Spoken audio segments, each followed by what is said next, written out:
Canne à sucre. Alors, comment faire de l'argent avec la canne à sucre?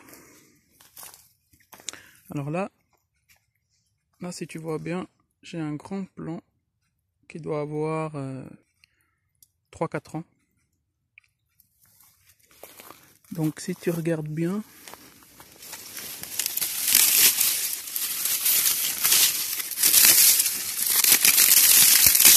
c'est plein de petites cannes. Alors, tu vois là, des fois elles pourrissent, c'est pas grave. Il y a toujours des petits qui repoussent à côté. Alors ça, je crois que c'est une canne à sucre violette qui devrait devenir un peu plus violette. Ah, une copine qui est là. Salut toi. Oh, j'ai les ongles dégueulasses. Ah, le jardinier c'est comme ça. Bon, bref. Avec la canne à sucre, c'est très très facile. Plutôt au printemps, mais ça peut se faire toute l'année. Soit avec une pelle, une pioche, on enlève un bout. Et après on divise chaque canne. Et on les remet dans un pot. Après 6 mois, on voit déjà si on veut la bouture a pris. Et du moment qu'elle végète, c'est une plante commercialisable qu'on peut vendre. Alors celle-là, je l'ai pas touchée depuis un moment, donc elle en a pas mal. Je sais pas si on voit, je vais faire tout le tour.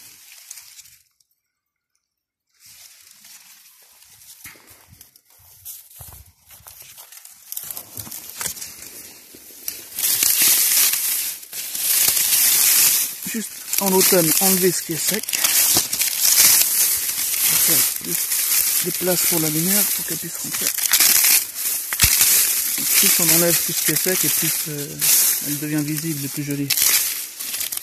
Moi, j'ai pas trop le temps. Alors elle se débrouille toute seule. Pour te montrer. Voilà.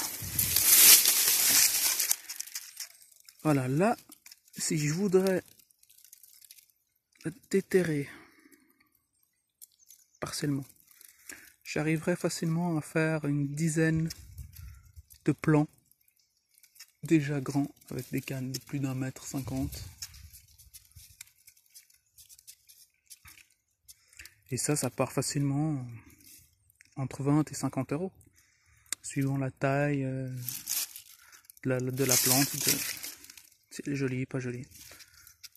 Donc disons on va prendre le moins cher, 20 euros par plante, t'en as 10, 200 euros. Et ça prend, allez, 1 heure de travail.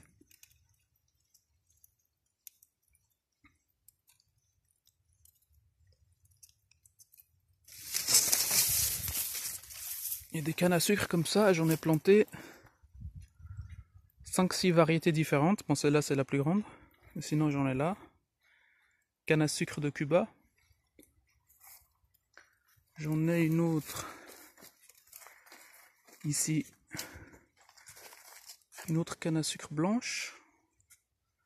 J'en ai une toute petite là qui a de la peine, mais qui devrait prendre. Elle bouge un peu celle-là. Je vais mettre de la terre autour pour qu'elle pousse bien. Ça c'est une canne à sucre noire qui est vraiment un violet très très très foncé. Mais elle a de la peine à pousser là. J'espère qu'elle va prendre. Et sinon j'en ai encore une tout au fond là-bas.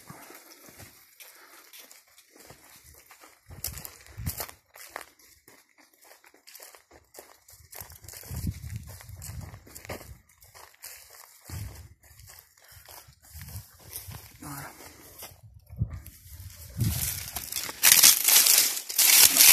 Alors là on voit bien qu'elle a bien pris celle-là. Ça c'est des branches de fèves séchées. Ce que je mets autour, ça va se dégrader. Ça va la nourrir en carbone. Parce que c'est bien sec déjà. Et là on voit pas, mais il y a plein de graines de fèves que j'ai pas ramassées, qui sont tombées au sol. Je vais voir si j'arrive à en trouver une.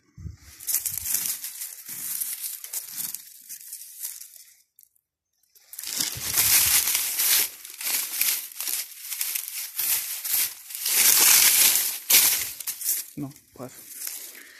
Elles sont déjà sur mon sous-terre. Et dès qu'il va commencer à pleuvoir fort, la terre va s'humidifier, ça va pousser tout seul. Et cet hiver, il y aura plein de fèves. Il y en aura tellement qu'on verra sûrement même plus la canne à sucre. Et je récolterai les fèves pour ma consommation et je laisserai une partie qui retombe au sol et je fais plus rien. Ça va tout seul. Quand on laisse faire la nature, généralement, c'est beaucoup plus abondant que si on met les mains.